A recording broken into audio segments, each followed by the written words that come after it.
Johann Tischler is the one that had the hotel built and owned it for a short time. Beyond that, I've got the abstract for the property, and several it went under several names over the early years, including the Merchants Hotel, which is the one picture we've got up on the wall. It was known as the Cozy Inn sometime in the 20s, and through a period in the 20s, I think, well, it was Rocky Bateman's parents or grandparents, I think grandparents, Yeah. that ran the place. But I want to say Tinius Ramsland may have owned it at that time. So Oh, I think it was owned by a Ramsland. Bateman's ran it, and when Bonnie King came through and started to say, she wrote the book about the road to Loretta. And in her book, she published that her grandmother, had run this during the 1920s, and her dad grew up in here, and a lot of stories about her dad stealing her mother's car, which was parked in a garage a couple streets over, an old Model T Ford, and the stories that went along with that. Well, with that, she had a picture of this building, but it wasn't this building. She had a picture in the book that was a building on the other side of the street that burned in the 1910 fire. So it's a funny story because my son got transferred to the Seattle office for the job that he had with he worked as a sky marshal as a, dang, I wish I could think of the name of what his job Yeah. was. But anyway, Kevin worked in government service and was an air marshal. And in the air marshal service, he got transferred from working in Washington, D.C. out to Seattle. And so as he's working in the Seattle office, he said, well, I'm going back to Almont for the Labor Day celebration. And a young man working in the office, he said, well, hey, he said, my family grew up near there, in New Salem. And he says, my aunt wrote a book about living in Almont. And so he said, let me get you a copy of the book. So Kevin got a copy of the book, mailed it to me, and that's when I learned about Bonnie King. So she doesn't have the right building. If her grandmother ran this, she should come to Almont. So I wrote her a letter and said, here's a picture of the building that your grandmother ran as an inn and a hotel during the 1920s and on. And she came out here and stayed at the inn and took a lot of pictures and got reacquainted here, and then later came back and did a writing seminar, Yes. workshop. Yes, she did. Well, then didn't her dad or something? No, yeah, her dad had a pool hall. And Yes, that's where across the street. Across the street. That's where Beatrice lived for lived. years. That was, it was Ben Bird's old pool hall. Yeah. And then, and so he wound up, her grandmother ran this, and her grandfather had the pool hall back in those days. So. And therefore, her dad learned how to play pool very young, and he was quite good at it. And I think he got into a lot of trouble with that too, but but it was a pool hall across the way, and they ran this. Yes, Yep. yes. So that took us up into there was apparently some period of time where it was shut down, because I think when Pearl took it over in the late 40s, I don't know what happened to it. There's a period of time that I don't have any information on it. Yeah, no. But when she came in, I think a lot of it had plastered walls. I was told that there's a mural behind this wall on whatever is left of the plaster, but from what I found in the building where there was plaster and they covered it, there's not much, there wouldn't be much for me to work with. But apparently there was a huge mural on this wall at one time. So again, everyone has a story that's been through here, and someday I keep thinking maybe I'll rip that off and see what's back there. But You'd be capable. but I might be scared of what I might find. Yeah, I don't know I what kind know. of mural they would have had Yeah. in this building at that time. Exactly. But anyway, it's good stories. When Pearl took it over, she probably ran this for 40 plus years as a cafe and a hotel housing. Thinking of like your mother and whatever, they remember making fudge, and when it was bad school day, they'd come down here and she let them make fudge and whatever. So, and I remember when I was a teenager and whatever, this is where we hung out. And that's so, it's been many years that through the generations that she we kids grew up in this area, or in these booths. And so many kids from out in the country, far out in the country, that couldn't stay in school in the winter would probably have stayed upstairs in the bedrooms upstairs, Yes. over, winter time. And my grandparents, Ed Bond and Selma, his second wife, taught third grade. And they lived in that back bedroom up there. Well, you know to the. Anyway, they lived there while she taught school. I can't imagine. And he typed stories through all those years while she taught school up in that little room, and they ate all their meals down here in Pearl, Wow. prepared for them. And they did that for years. But that, you could get by with little spaces back then. But yeah, you go on. Okay. So anyway, when we first got the building, Pearl was living over in the duplexes and would come over when your mother had Pie Day. And so we'd get stories from Pearl too of what it was like trying to, operate this. She said until they put in the municipal water system, she would have to go to one of the city wells, and I guess that's one out here behind the museum now. She'd have to go to the city wells and get water, and then she would have to put water up in the rooms upstairs, and then that's how she did all of her washing. Yes. And then an older story from the Bateman era of the 20s would be Rolf Peterson's wife that moved out to Billings. Yes. And she talked about the room that we now have as a half bath was her bedroom. She was so happy when she was able to move downstairs and have her very own bedroom instead of sharing a room with all of the brothers and sisters. And so that room, when we did turn it into a half bath, tore off the wall covering and found a window that was in the wall that had been boarded over from the outside, and original window that we. Surprises. Yeah, surprises every Yeah. time you open up a wall in one of these old buildings. Yeah. But she always said, and then she told us that Lawrence Welk came through here back when she was young. Now the building has siding on it over the original clapboard siding. And she said we'd have to move some of the kids upstairs into back bedrooms because the wind would just blow right through the west side of the building, and you said you couldn't keep the rooms warm at all. So, and just lots of little Yes. stories that you'd hear from people that came through this over the generations. Well, and to think that it's still the original, when you think of the counter and all that, it's still that's all the memories of Yep. through the years. And then after Pearl could no longer do it, then it just sat empty. And that's when Penn and I moved from Olson's Super Value to the library now, which we have Pat and Penny Floral, a sign above, and that's where we did all our floral work. And then, of course, heating was a problem. And of course, when we started out, we had to put brown paper all around just to make it look better in there to sell our product, and you could see it and not have the walls be the distraction. So we thought, well, this could be a fire hazard and that, so we decided we had to do something better. And that's when Harvey Thorson, I remember, was who we dealt with. And he said, well, we'll sell you this sunflower, or it wasn't, it was Tavis Cafe then.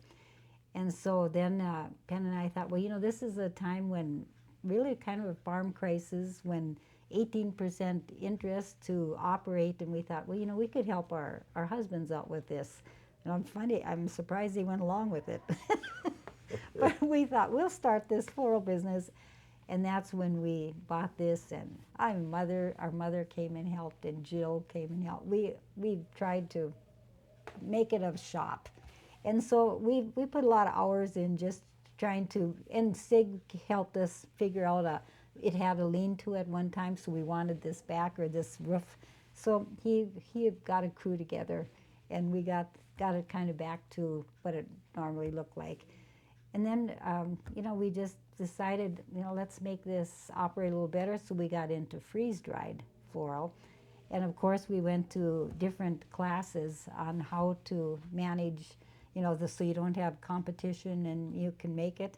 Well, we went to a lot of those classes, and we found out we were the only ones in North Dakota with a freeze dryer. So went to classes in Arizona to buy this big machine and learn to operate it.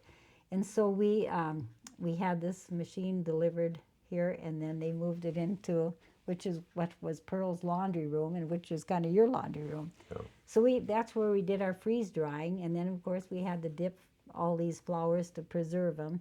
So in the back room we had that set up. We made her living quarters where all our flower display was.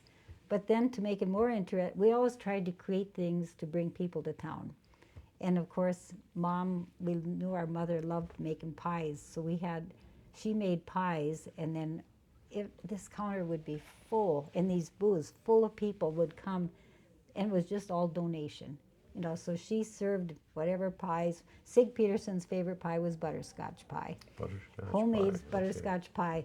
Anyway, so we had all that going on, but then to create a little more activity, we had thought, well, we got these rooms upstairs, so we had hunters that wanted to stay. So we would, it was all donation again. Hunters would stay up there, and we had some airline pilots and brokers from California. They came, they wanted to hunt in North Dakota, so we created these rooms, for these hunters to stay.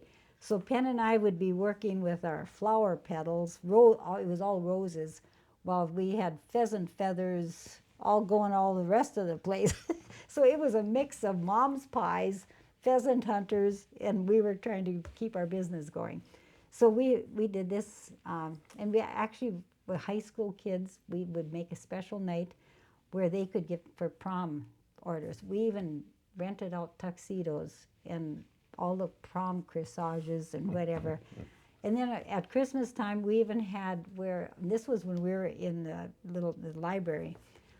We had a night where, roasting chestnuts over an open fire. Oh, my husband created something where we had an open fire and we roasted chestnuts, and we had our store open to create people, which people did come. It was an evening event, and then we had Purple Days, which, oh my goodness, actually, Penn and I were brave at that time. I wouldn't do it now, but at that time, Medora musical people, we had them come out and entertain.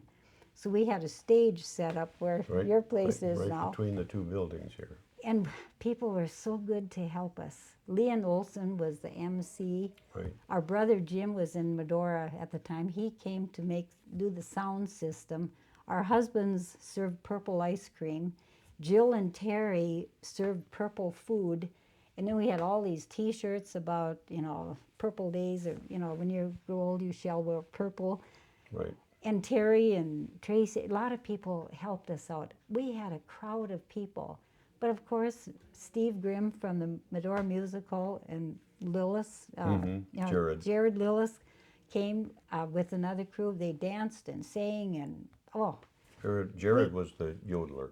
Yeah, yes. Anyway, we had a great afternoon of entertainment, but I look at pictures now and I don't know how we pulled that off.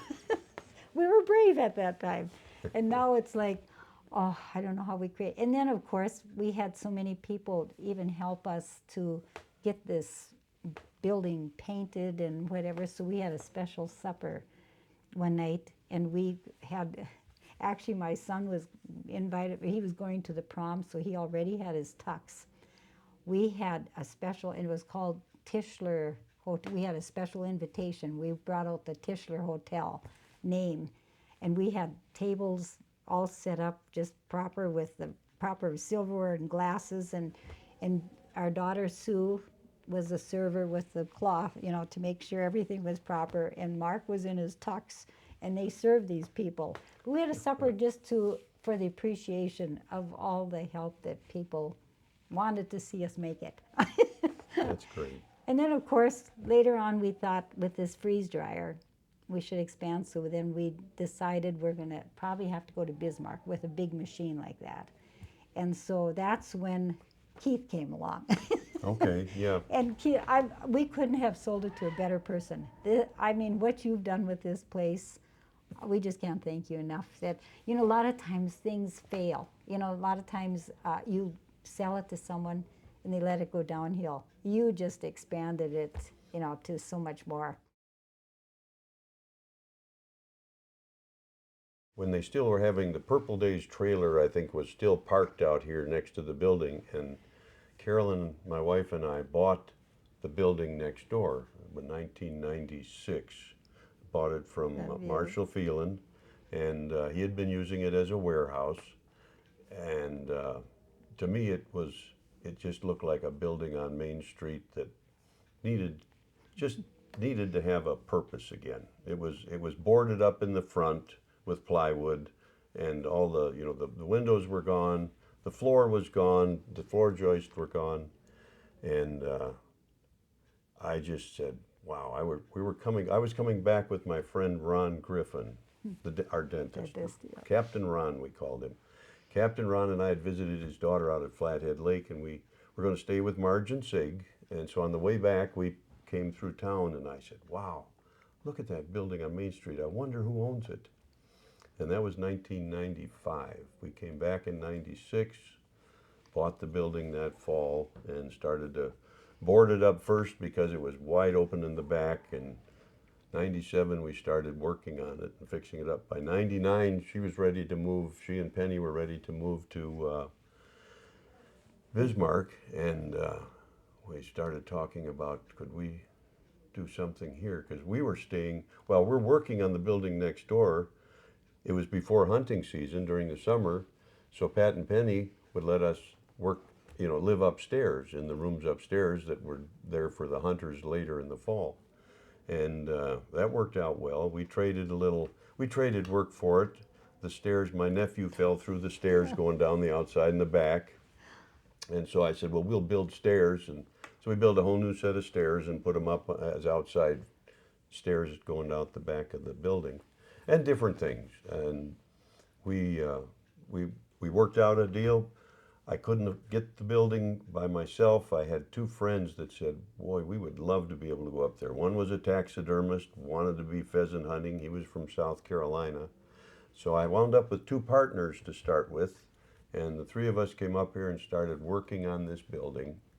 And still working at the time, so we would have to schedule, and I'd take 2 weeks vacation, and we'd work a week up here, and it'd take 3 days to get here from Alabama and 3 days to drive home for a little while. And then gradually after retirement started being able to spend more time and fix a little bit at a time and work on areas. People told us that, oh, Pearl always had a jukebox right here at the end by you come in the door. Well, there was no jukebox there, so we had to start looking. I said, we've got to put a jukebox in here for those people that remember what this was like when it was the Tavis Cafe, and always said, Pearl had that plug way high on the wall because if she didn't like the music that was being played, she would just pull that plug out of the wall. So I so do remember that. we found, and Torgy, and I don't even know Torgy's real name, but she was a Torgeson, lived in Thermopolis from Almont, friends about the same age as Audrey and Francis. And our mother. Yeah. Yes, Good and so friends. she said, well, I've got a couple of them, and so one year I knew that Jeb Olson was working out somewhere in Wyoming, and I said, I don't know how far it is to Thermopolis, but do you suppose you could swing by Torgy's place and pick up a jukebox? She's got one she'll sell us. And I didn't realize it was probably 150 miles out of his way. Jeb rolls in late, one night, and in the back of the horse trailer, here's this jukebox. So we now have, and then it broke down. So I had to take it this year. We took it when we left in September to Kokomo, Indiana. A fellow there, as we pulled in and we started unloading, it said, oh, you've got a C114 cadet model. He said, I've worked on those. I'll have it fixed for you in no time. And within 3 days, he had the thing up and running and called us and said, your jukebox is ready. Come back and get it. So on our trip up here for Lutefisk, we picked it up, and now it's ready, and it works on free play. Oh. So you don't have to even put a quarter in it anymore. Anytime you want to we've got to replace some of the records. Some of the records they don't, they skip and they don't play well. But Torgy gave me about, I'll say, at least 400 more records to go with it, and they're out in the garage right now. Oh, sure. So anyway, we've got the jukebox back, and I noticed in one of the old ads from Pearl Tavis's cafe, she had a sign that said, "Tavis Cafe, come in and eat before we both starve." So I always thought that was a great Yes. ad to put in. Yes. So over the years, we've had it since, yeah, 1999. I think was it at Sig's birthday party, maybe his 90th birthday Yeah, I party, think it that was. we brought out a contract and said, hey, here's an offer to purchase. Can we make a deal on the Sunflower Inn? And we did, and that got us started on a whole new venture. So the building next door didn't get done as fast as I thought it would, but we had now two buildings right next door to each other to work on every time we came up. I know we started in Bismarck in 2000, so that had to have Okay, been around. that would have We been, got things all and Sig straight. would have been 90 years old in 1999. Yeah, So that was probably at October of '99 is when I think it was right like the day before Halloween or something like that. We Yeah. probably signed papers and I said, we're on a new venture. yes. My wife being a good sport that she is, to take somebody away from her home for 3 months out of every year and say, I want to go to North Dakota. And she's done it faithfully now for 29 years. She has.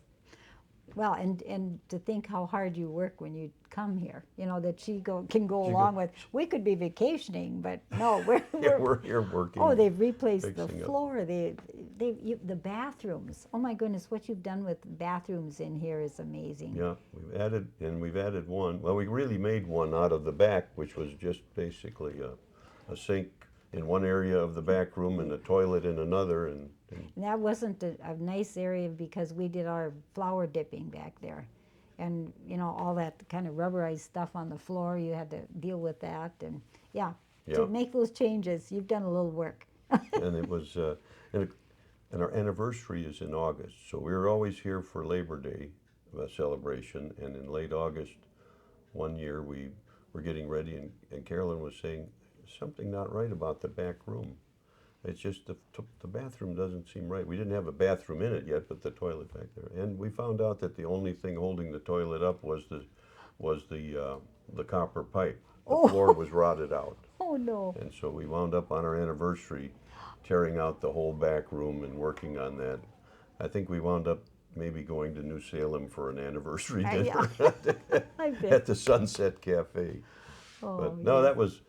it's been an adventure. Yes, yes. And, Well, we've been very blessed to have you in this area. We only get summer months, but we're very blessed and to think that you've got both areas. And previously we talked about the Tony Beckler's, store and whatever. And then of course how everything was gutted out and how you replaced that. And their apartment is so cute. And when Penn and I had the Purple Days, there was just an open staircase. Yep. There was you couldn't Yep, get half to a it, stair. but there were stairs that went up, and we decorated that for Purple Days. And now you've got a nice stairway coming down. You've done a lot with that too. yeah, that building, it's been a challenge, but it's been fun to work on it. And yeah, we had planned to put another apartment back in there in the back half, and that's still a plan. It hasn't happened yet, but I tell everybody, well, we got distracted with another building here, and we'll get to it. They've got like a wood burner. I mean, you've got Yeah. a little fireplace up there. It is the cutest apartment, and that had to have been work. Yeah, and that is now Carolyn's place. Yes. Everything we try each year, we try to. She gets tired of me just working over here to fix this place up, but then this is the place that people up until just a couple years ago, when we really opened up the downstairs for Carolyn's Creamery next door, that this was where people came and this is where people had memories. And now we've taken the old Beckler main mart and turned it into a little ice cream soda fountain shop, and it's got her name on it, and that gives her something to come up here for and start to plan and build around. And so Well, and tell how many people come. This week you had a Monday, Wednesday, and Friday ice cream. Right, we were working, we started out saying we'll just be open, well, at first we were open only on Labor Day. It was Yeah. just Labor Day for a couple of years when we had the Labor Day celebration and that weekend. And then last year, I guess 23, we said, well, we'll try to be open. We kind of started regular hours, and we did Monday, Wednesday, Friday. So this past year was Monday, Wednesday, Friday. I guess it was 24. It was 3 days a week, 2 hours in the evening. And it's been fun because I think the kids on their bicycles will be down at the end of the street waiting to see us put out a little sandwich board sign. And as soon as they see that sign come up, they come up and park their bikes, and they're in on the stools over there to sit down and have some ice cream. And yeah, we've had nights when we've had up to 50 people in an evening. It's been, and they've got tables throughout, so there's room, There's room different to families spread out. You can can kind of have your own little family group, and this is all Carolyn's idea, how it's laid out and how she's got it set up, and it's I think we've got the stools. She found the stools, and so everything has a story. If you get her started now, she found the stools in a flea market in Ohio, and she said, "Well, that'd be perfect for in the store," and but we had no way to take the stools at that point or pay for them. So she talked to the guy, and she said, "No, I want those stools to be red. What if you?" And so she's negotiating, and the stools are almost identical to the ones here, so they're the same vintage. Yes. And the guy said, "Well, I'll tell you what. You give me half down right now, and meet me right back here a year from now, and I'll have those 8 stools for you." And so we wrote him a check. I'm thinking, I wonder if I'll ever see this guy again. But we came back, and he saw Carolyn, and he's waving at her down one of the aisles, as we walked down through the lane. It was an outdoor flea market. And he saw her, and he said, "Here's your 8 stools." Oh my We goodness. picked them up and brought them up here, and They haul all this from Alabama. almost everything has come up from Well, Alabama. tell about the marble top. I mean, Oh yeah, and so Sylacauga, Alabama, where we live now, and have now for 50 years, is the white marble capital of the United States. A lot of the marble there is in Washington, D.C., and is fronts buildings down in Washington, D.C. So, and it's a good grade of marble. Now they use it in all kinds of things. You'll find marble in different foods and whatnot. But I had a friend that when he I said, we're going to build an ice cream parlor, and I'd really like to have a marble top for the counter. And he said, "I know where I can get some." He said, "I used to work out at the marble quarry." A week later, he backs up into our driveway with 1-inch thick slabs of marble, 10 inches wide, 3 feet long, about 20 of them, and said, "Here, can you haul these up there?" I said, "Here, let's get my trailer." And so we came up with that and put that in, and little by little, the front part of it, of the counter, came out of an old drugstore in Sylacauga that was known as Mac and Ted's, and everybody down there would know Mac and Ted's like they would know the Tavis Cafe here. And Jim Neighbors used to hang out there. Remember Gomer Pyle, the movie about Gomer Pyle? Well, that was where he hung out because he was from Sylacauga. So everybody remembers Mac and Ted's, and so now we've got a piece of Mac and Ted's drugstore up here in Almont, North Dakota. So but like Carolyn, like I said, Carolyn has a story for just about everything she's got put in the little Carolyn's Creamery next door. So it's been fun for her. She always says, "I don't have old memories of Almont, but I can remember buying ice cream there back in the 50s when I would come up here to see who we called Grandma Grace. Yeah, Grandma Grace Nelson, and my grandmother's sister.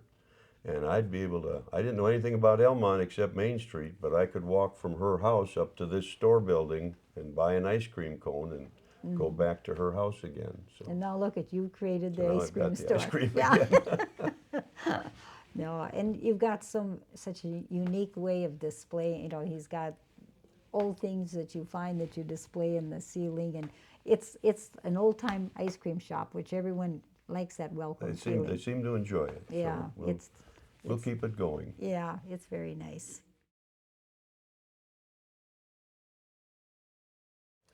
I think to me it would be the community of Elmont and the way they've very much embraced what we're doing and how we're, what we're doing. They've supported us, if I could. I guess that's the best way to say it. We just see everybody being willing to help out, chip in. We we're trying to figure out how are we going to connect the building.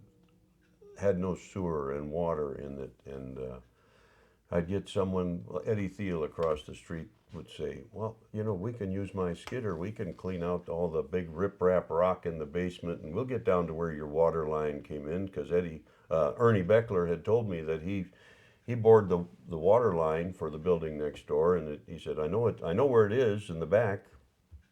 So Eddie Thiel got his skid steer and go down. He'd take a load of rock out, and he couldn't get the skid steer out. We'd have to hook a chain onto it and pull it out with a pickup truck, and we did that for probably 2 days, just load after load after load, and created what had been a basement years ago, and created a small basement again under the store, hooked up the water line. Joel Johnson came down when he saw we were laying some new sewer line through there, but how do you connect to the city sewer when you have to go down under the sidewalk 8 feet? And he said, I've got this auger that they used out in the mines at Sims. And so he comes with a big hand auger. So from inside the building, we had to hand auger a hole so that the plumbing line could be laid and down under the sidewalk and connected to the city sewer. And just everybody, they see what you're doing and would come down and offer some kind of help and assistance. And as she said they did with here, Carolyn came up with the idea that why don't we have, for all those people that have helped us get to this point with the building, have a party. So about 2 years ago, she did it and had 50 some people, and Vicki, you know, did an event for us and served It the was very food nice. and catered everything for us with her granddaughters helping. Yeah, And great it was waitresses. Yeah. good waitresses, and Yeah. then we had the Sims trios have a number and sing, and it was just another fun event to just say thank you to the town of Elmont for the way you've helped us. Well, it's fun to have people like you and many others too, that you wanna make it good for people to come. You wanna make events. You just want to, like, even though the help. I'll have to say, when we were trying to get things pulled together, try to get the sign. Terry painted the Oh, yeah. sunflower when we need that new sign. Well, it took a lot of people out here to just paint things. Even Volberg Fisher, she would bring Kentucky Fried Chicken out, so we'd have keep people painting, and then she brought supper for everyone. Even she came from Mandan, and people were so willing to help and make it a fun event. Yeah.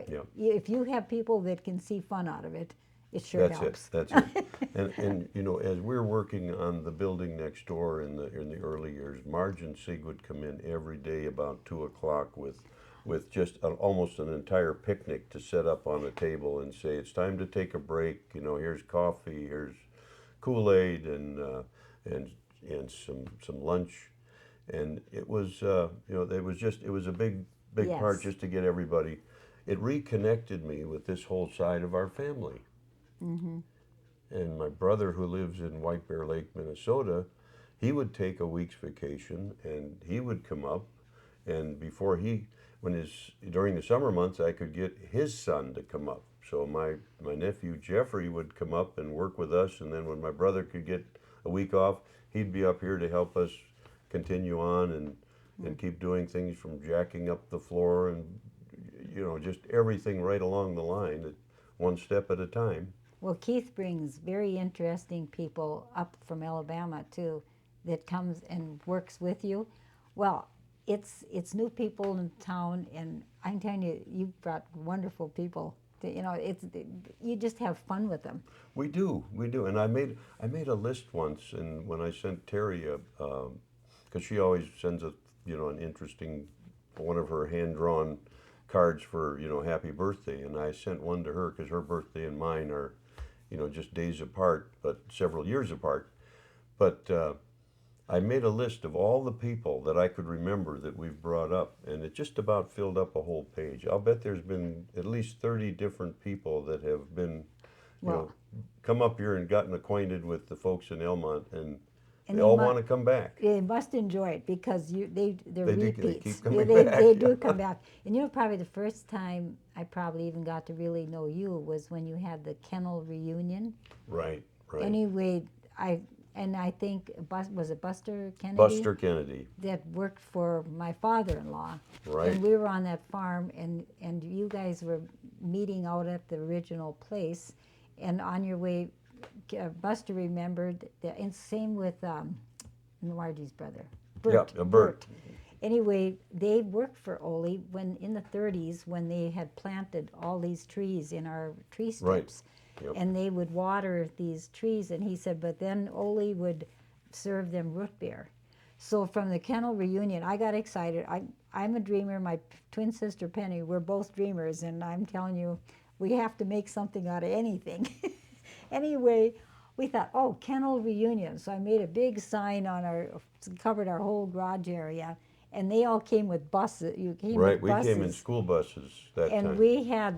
we served root beer because part of your family had created all that tree strip, That's right. that And watered it to keep it alive through the 30s, and so we made an event out of that, and that's when I got to really know you, I yep, think. that's exactly right. And I think it was Ole that said to, because Uncle Bill remembered this. Buster, you guys called him Buster. We Buster. called him Uncle Bill.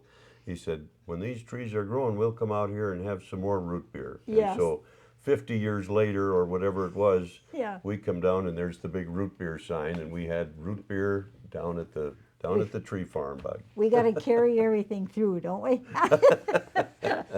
So Yes. that was a big, and that was a real, having the family reunions was a real connecting point. We had two of them here and one over for us in just getting reconnected with this side of the family. And Right.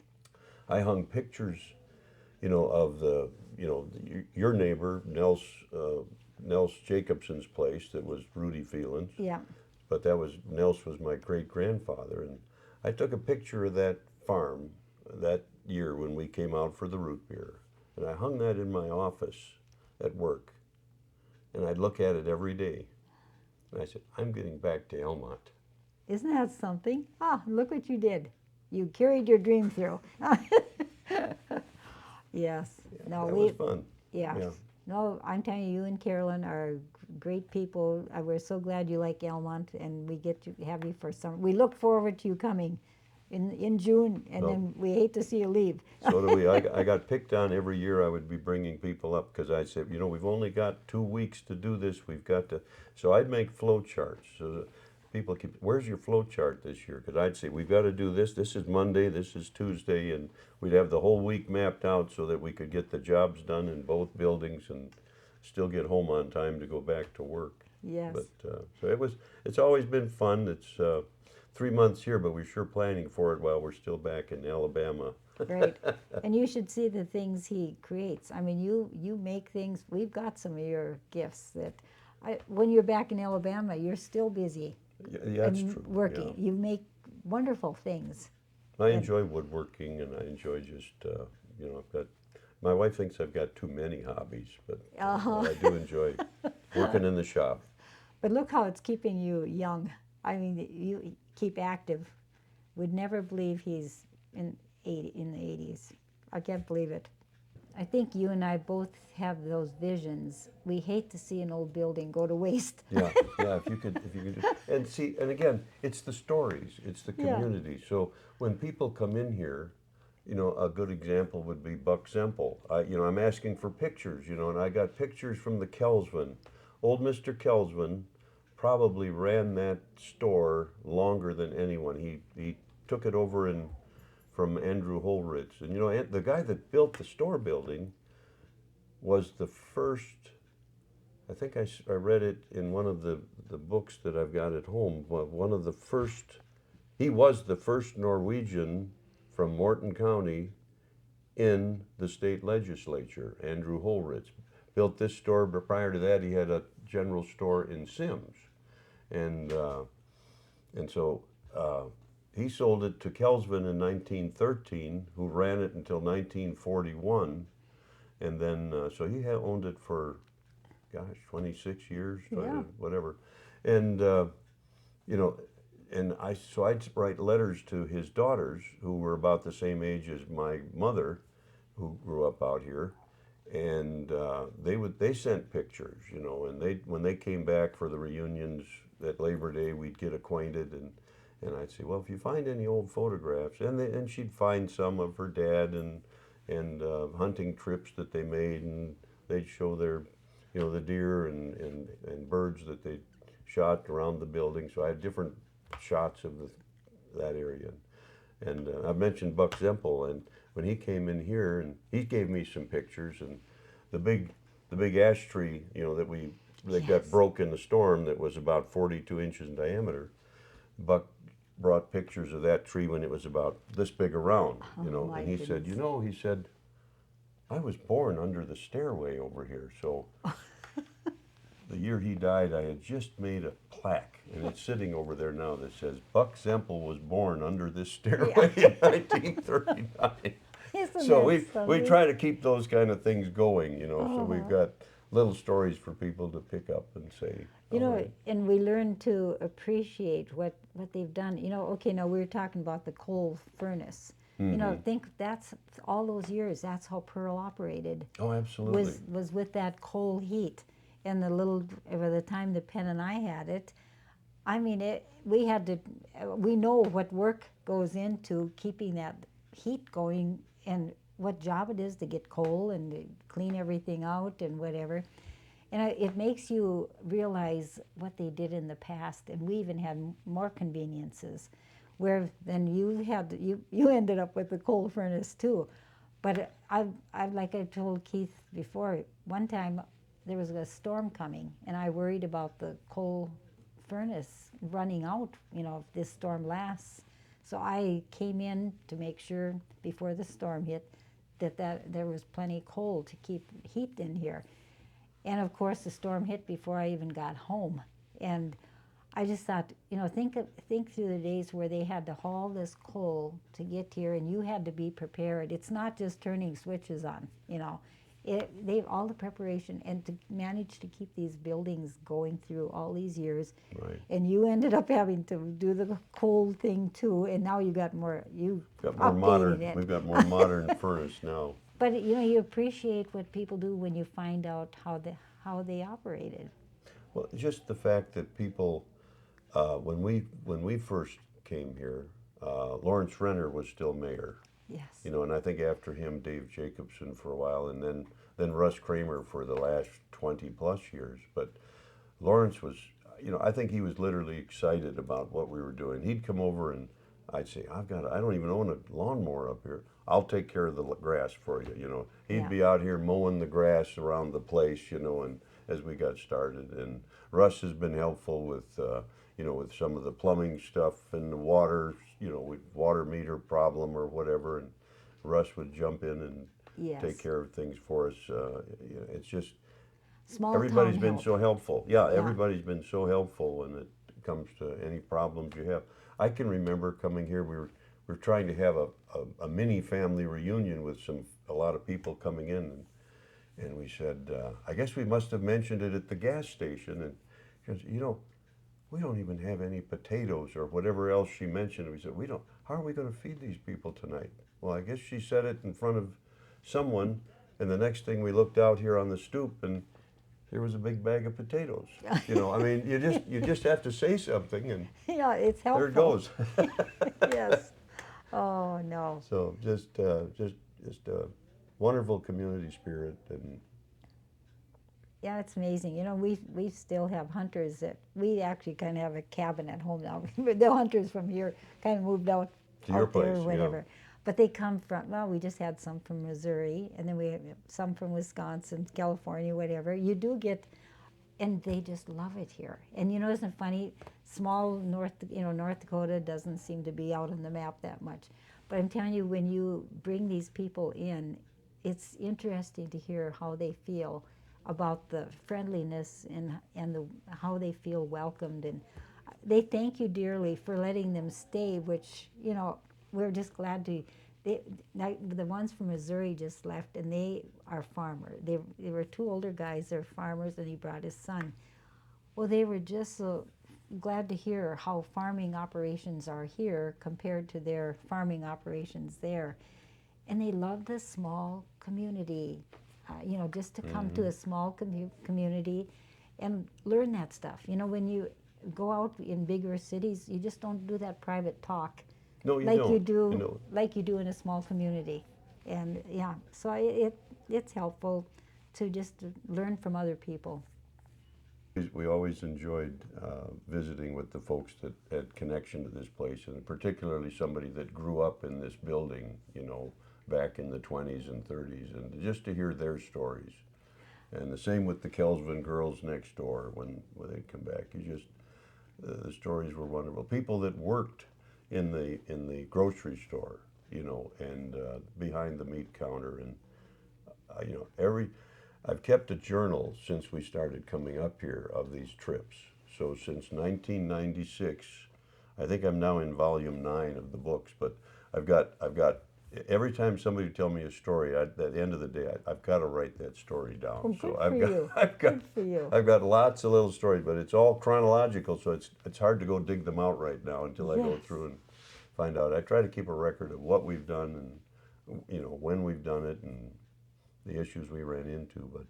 But the funny stories of talking to folks and people that walk by when we're working and trying to put a floor in that says, "I think I used to live in this building," and Yeah. then I'd have to find Sig Peterson, and I'd say, you know, he said, this guy's name is Scharf, and he said he grew up around here. And Sig would take him out to Scharftown, wherever Scharftown was around Almont. And so I'd say, jump in the truck with Sig. He'll show you where your family grew up here and where Oh. your family roots are. But Sig was really big on history Oh, and he was trying to very keep much so. things alive. And our Almont Museum is Sig, Yep. really. He created it. You know, the Almont Museum used to be where Penn and I had their flower shop, and where it's now the little library. That was the Almont Museum. It was, that's right. Someone sent me a picture, and I couldn't believe it. But that's That what was the they had museum before they till built the till big one. Sig got an operation going with getting money to create. And our museum is great. You know, every Labor Day in the back, they show a movie Friday night before all the activity.